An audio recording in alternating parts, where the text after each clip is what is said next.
నమస్కారం అండి. నా పేరు డాక్టర్ హరిరామ్. నేను స్టార్ హాస్పిటల్లో ఇంటర్వెన్షన్ కార్డియాలజిస్ట్గా పనిచేస్తున్నాను. సో ఈ వారం మనము డయాబెటీస్ అంటే షుగర్ వ్యాధి, దానివలన కలిగే గుండె సమస్యల గురించి మాట్లాడుకుందాము. సో డయాబెటీస్ అనేది ఒక చాలా ఇంపార్టెంట్ రిస్క్ ఫ్యాక్టర్ హార్ట్ ప్రాబ్లమ్స్కి. డయాబెటిక్ పేషెంట్స్లో ఈ హార్ట్ ప్రాబ్లమ్స్ వచ్చే అవకాశం, ఎస్పెషల్లీ హార్ట్ అటాక్ వచ్చే అవకాశం ఆల్మోస్ట్ 2 to 4 times, అంటే నార్మల్గా వచ్చే వాళ్ళకంటే ఒక 4 times 400% హయ్యర్ రిస్క్ అనమాట.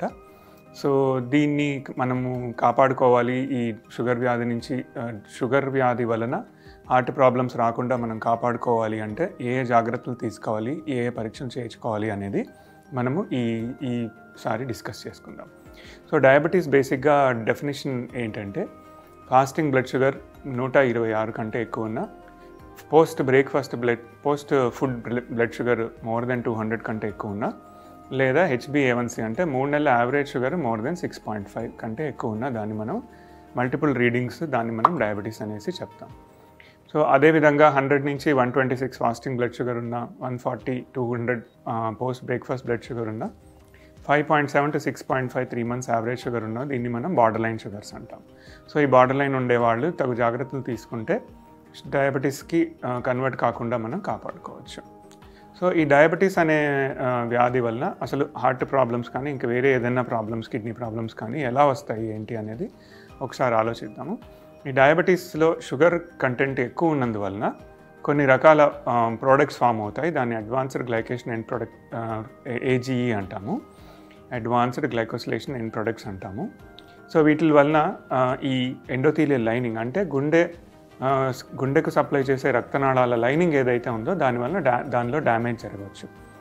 అదేవిధంగా ఈ బ్యాడ్ కొలెస్ట్రాల్స్ ఏమైతే ఉన్నాయో, LDL పార్టికల్స్ అంటాము, ఇవి చిన్నగా అయిపోయి ఈ గుండె లైనింగ్లో ఉండే చిన్న చిన్న స్పేసెస్లో నుంచి ఈ లైనింగ్ లోపలికి వెళ్ళిపోయి ఆ లోపల ఉన్న డిపాజిట్స్ స్టార్ట్ చేస్తాయి అన్నమాట. ఈ బేసిక్గా కొలెస్ట్రాల్ డిపాజిట్స్ ఎక్కువ అయ్యే కొద్దీ మనకు బ్లాకేజెస్ ఛాన్సెస్ ఎక్కువ అవుతూ ఉంటాయి.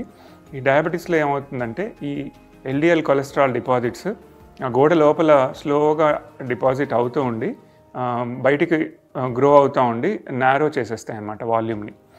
Plus at the same time ఈ గోడ ఉండే లైనింగ్ని బాగా థిన్ చేసేసి ఈ రప్చర్ అయిపోయే అవకాశాన్ని ఎక్కువ కలిగిస్తాయి. ఎందుకంటే ఒకసారి లైనింగ్ రప్చర్ అయింది అంటే లోపల ఉండే పార్టికల్స్ అన్ని బ్లడ్కి ఎక్స్పోజ్ అయ్యి ఆ టైంలో ఇమీడియట్గా క్లాట్ ఫామ్ అయ్యి హార్ట్ అటాక్ వచ్చే అవకాశం ఎక్కువ ఉంటుంది. ప్లస్ ఈ ఫ్రీ రాడికల్స్ అంటాము, ఈ ఫ్రీ రాడికల్స్ అనేది కూడా ఎక్కువ ఫామ్ అయితే ఈ గోడ లైనింగ్ని డ్యామేజ్ చేసే అవకాశం ఎక్కువ ఉంటుంది. ప్లస్ ఈ డయాబెటిక్ పేషెంట్స్లో ఇన్ఫ్లమేషన్ కూడా బాగా ఎక్కువగా ఉంటుంది అన్నమాట. సో ఇవన్నీ కూడా మనము ఎక్కువ షుగర్ వలన జరుగుతూ ఉంటాయి. అందుకే ఎక్కువ షుగర్ని కంట్రోల్ చేసుకోగలిగితే ఇది మనకు తగ్గే అవకాశం ఉంటుంది. సో ఈ డయాబెటిక్ పేషెంట్స్లో గుండె వ్యాధులు ఏమన్నా డిఫరెంట్గా ఉంటాయా అనేది కూడా ఒక క్వశ్చన్. సో డయాబెటిక్ పేషెంట్స్లో ఈ గుండెకు సంబంధించి రక్తనాళాల్లో బ్లాకులు చాలా అగ్రెసివ్గా ఉంటాయి. డిఫ్యూజ్ డిసీజ్ అంటాం. అంటే మామూలుగా మేము చూసే రక్తనాళాల్లో బ్లాకులు ఒక 2 mm, 3 mm, 4 mm, ఒక 5 mm అలా ఉండొచ్చు. బట్ ఈ డయాబెటిక్ పేషెంట్స్లో గుండె రక్తనాళం అంతా కూడా డిఫ్యూజ్ డిసీజ్, అక్కడ అన్ని చోట్ల కూడా కొలెస్ట్రాల్ డిపాజిట్స్ అయి ఉంటుంది. ప్లస్ కాల్షియం డిపాజిట్స్ కూడా ఎక్కువ ఉండి కాల్సిఫైడ్ బ్లాక్స్ కూడా బాగా ఎక్కువ ఉంటాయి. దీనివల్ల ఏమవుతుందంటే higher chance of patients bypass సర్జరీకి వెళ్ళడం కానీ, మల్టిపుల్ స్టెంట్స్ యూస్ చేయడం కానీ కూడా చాలా ఎక్కువ శాతం మందిలో చూస్తూ ఉంటాం నార్మల్ పేషెంట్స్లో కంపేర్ చేస్తే. ప్లస్ ఈ డయాబెటిక్ పేషెంట్స్లో ఒకవేళ స్టెంట్ వేసిన తర్వాత కూడా మళ్ళీ రీబ్లాకేజ్ ఛాన్స్ అయ్యే అవకాశం కూడా బాగా ఎక్కువ ఉంటుంది. సిమ్టమ్స్ వైజ్ చూసుకుంటే సైలెంట్ మయోకార్డియల్ ఇన్ఫాక్షన్ అంటే 20% పేషెంట్స్లో వీళ్ళకి అసలు హార్ట్ ప్రాబ్లం ఉన్నట్టు కూడా వాళ్ళకి తెలియదు. మనం ఏదో ఒక ఇన్వెస్టిగేషన్ ECG కానీ 2D ఈకో కానీ చేసి మీకు ఆల్రెడీ హార్ట్ ప్రాబ్లం ఉంది, హార్ట్ అటాక్ ఎప్పుడో సైలెంట్గా వచ్చింది అనే ఇది కూడా చాలామందికి బయటపడుతూ ఉంటుంది. ఇన్ని ప్రాబ్లమ్స్ కలిగిస్తున్న డయాబెటీస్ వలన మనం ఎలా కాపాడుకోవాలి అనేది very important thing. So first important thing is, చాలామందికి అసలు వారి షుగర్స్ ఎంత ఉన్నాయో అనేది తెలియదు. సెకండ్ థింగ్, మందులు సరిగ్గా వాడుతున్నారా అనేది కూడా సరిగ్గా చూసుకోరు. మందులు వాడుతున్నా కూడా షుగర్ కంట్రోల్లో ఉందా అనేది కూడా చూసుకోరు. సో ఫైనల్గా షుగర్ పేషెంట్స్ మందులు బాగా వాడుకొని షుగర్ కంట్రోల్లో ఉన్న పేషెంట్స్ హార్డ్లీ 20-30% కూడా ఉండరు. మిగతా 60%, 70%కి మందులు సరిగ్గా ఉండవు, ఏదో నామమాత్రంగా వాడుతూ ఉంటారు. తర్వాత షుగర్స్ కూడా సరిగ్గా చెక్ చేసుకోరు. సో ఫస్ట్ థింగ్ మనకు అట్లీస్ట్ 1 month 2 months కన్నా ఒకసారి fasting blood sugar post breakfast blood sugar check చేసుకోవాలి. తర్వాత హిమోగ్లోబిన్ A1C HbA1c అనేది ఎవ్రీ 3 months చెక్ చేసుకొని దాని ప్రకారం ఒక proper medical specialist, sugar specialist కానీ ఎండోక్రినాలజిస్ట్ కానీ కన్సల్ట్ చేసుకుంటూ వారి షుగర్స్ని అడ్జస్ట్ చేసుకుంటూ ఉండాలి. అంటే మందులు వాడడం ఒకటే కాదు, మందుల వలన మన షుగర్ ప్రాపర్గా ఉందా లేదా అని చెక్ చేసుకొని అప్స్ అండ్ డౌన్స్ ఉంటే దాని ప్రకారం షుగర్ ట్యాబ్లెట్స్ కూడా పెంచుకుంటూ ఉండాలి.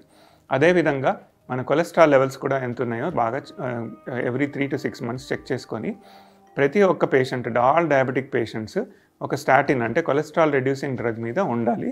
ఆ కొలెస్ట్రాల్ లెవెల్ LDL లెవెల్ బట్టి ఆ కొలెస్ట్రాల్ ట్యాబ్లెట్ మనం డోస్ డిసైడ్ చేస్తాం. But cholesterol levels normal, LDL levels normal ఉన్నా కూడా minimum dose of cholesterol level medication అయితే కంపల్సరీగా వాడుకోవాలి. అదేవిధంగా ఇంకా వేరే రిస్క్ ఫ్యాక్టర్స్ ఏమన్నా ఉన్నాయా, బ్లడ్ ప్రెషర్ ఉందా అనేది చెక్ చేసుకొని బ్లడ్ ప్రెషర్ మెడికేషన్స్ కూడా కంపల్సరీగా మనం వాడుతూ ఉండాల్సి వస్తుంది. ఇది and same time already heart problem ఏమన్నా వచ్చిందా అనేది తెలుసుకోవడానికి కూడా మనం ECG కానీ 2D echo కానీ ట్రెడ్మిల్ టెస్ట్ కానీ at least once in year check చేసుకుంటే ఏమన్నా వచ్చే అవకాశం ఉన్నా, ఆల్రెడీ వచ్చినా కూడా మనకు డయాగ్నోసిస్ చేయడానికి అవకాశం ఉంటుందండి. అండ్ సెకండ్ ఇంకో ఇంపార్టెంట్ థింగ్ ఏమంటే డయాబెటిక్ పేషెంట్స్లో హార్ట్ ప్రాబ్లం వలన హార్ట్ ఫెయిల్యూర్ అనే రోగం కూడా వస్తుంది. ఈ హార్ట్ ఫెయిల్యూర్ అనేది హార్ట్ పంపింగ్ తక్కువ ఉండి కూడా రావచ్చు, లేదా హార్ట్ పంపింగ్ నార్మల్ ఉండి, అంటే heart failure with preserved ejection fraction అంటారు, heart failure with reduced ejection fraction అంటారు. అంటే గుండె రక్తనాళాలు బాగా మూసుకుపోయి హార్ట్ మసిల్ బాగా డ్యామేజ్ అయ్యి హార్ట్ పంపింగ్ తగ్గిపోయి ఒక రకంగా హార్ట్ ఫెయిల్యూర్ రావచ్చు. సెకండ్, డయాబెటిక్ పేషెంట్స్లో గుండె మసిలే డైరెక్ట్గా డ్యామేజ్ అయిపోయి దాన్ని డైలేటెడ్ కార్డియోమయోపతి అంటాము. ఈ విధంగా కూడా హార్ట్ పంపింగ్ తగ్గిపోయి heart failure with reduce ejection fraction అంటాం, ఇది రావచ్చు. లేదా ఇస్కీమియా అంటే రక్తనాళాల్లో బ్లాకుల వలన పర్మనెంట్ డ్యామేజ్ జరగకపోయినా కూడా కొన్ని రకమైన అబ్నార్మాలిటీస్ వల్ల heart failure with preserved ejection fraction అంటాం. సో ఈ హార్ట్ ఫెయిల్యూర్ వచ్చే అవకాశం కూడా చాలా ఎక్కువగా ఉంటుంది.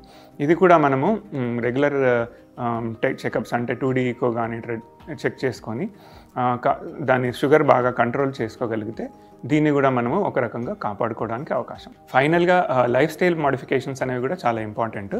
దీనిలో ముఖ్యంగా మనం గమనించుకోవాల్సింది డయట్ అండి. సో డయాబెటిక్ పేషెంట్స్లో డయట్ చాలా ఇంపార్టెంట్. రిఫైన్డ్ షుగర్స్ కానీ రిఫైన్డ్ షుగర్స్ ఉండే ఫుడ్స్ అన్నీ కూడా అవాయిడ్ చేయడం మంచిది, ఎస్పెషలీ కూల్ డ్రింక్స్ కానీ, తర్వాత స్వీట్స్ కానీ ఇలాంటివి. తర్వాత ఫ్రూట్ జ్యూసెస్, బయట తయారు చేసిన ఫ్రూట్ జ్యూసెస్ కానీ వీటిల్లో షుగర్ కంటెంట్ చాలా ఎక్కువ ఉంటుంది. సో ఇది అవాయిడ్ చేసుకొని కొంచెం కార్బోహైడ్రేట్స్ కూడా తగ్గించుకొని మనం తీసుకుంటే మంచిది. అట్లాగే ఫ్యాట్ కంటెంట్ కూడా బాగా ఎక్కువ ఉండే ఫుడ్స్ తగ్గించేసుకొని, ఎస్పెషలీ రెడ్ మీట్ కానీ ఇలాంటివి డీప్ ఫ్రైడ్ ఫుడ్స్, తర్వాత బయట జంక్ ఫుడ్స్ వీటిలో ట్రాన్స్ ఫ్యాట్స్ చాలా ఎక్కువ ఉంటాయి, ఇవి కూడా బాగా తగ్గించుకొని తీసుకుంటే మంచిది. సెకండ్ థింగ్ ఎక్సర్సైజ్ అనేది అట్లీస్ట్ మనం 30 minutes per day or 150 minutes per week. So ఇది ఒక స్టాండర్డ్ టైమ్ ఆఫ్ ఎక్సర్సైజ్. ఇది చేయగలిగితే కూడా చాలా మంచిది. దీనివల్ల మనకు బ్లడ్ ప్రెషర్ కంట్రోల్ అయ్యే అవకాశం ఉంటుంది, లిపిడ్ ప్రొఫైల్ కూడా బాగా నార్మల్ అయ్యే అవకాశం ఉంటుంది, ఎస్పెషల్లీ ట్రైగ్లిసరైడ్స్ కూడా బాగా తగ్గే అవకాశం ఉంటుంది, షుగర్ కంట్రోల్ కూడా బాగా ఉంటుంది, ప్లస్ మనం నెంబర్ ఆఫ్ మెడిసిన్స్ కూడా బాగా తగ్గించుకునే అవకాశం ఉంటుంది. సో ఎక్సర్సైజ్, డైట్ కంట్రోల్ అనేవి కూడా చాలా ఇంపార్టెంట్ అండి. ఇవి కూడా మనం రెగ్యులర్గా చేయగలిగితే మందుల మీద డిపెండెన్సీ కూడా బాగా తగ్గుతుంది.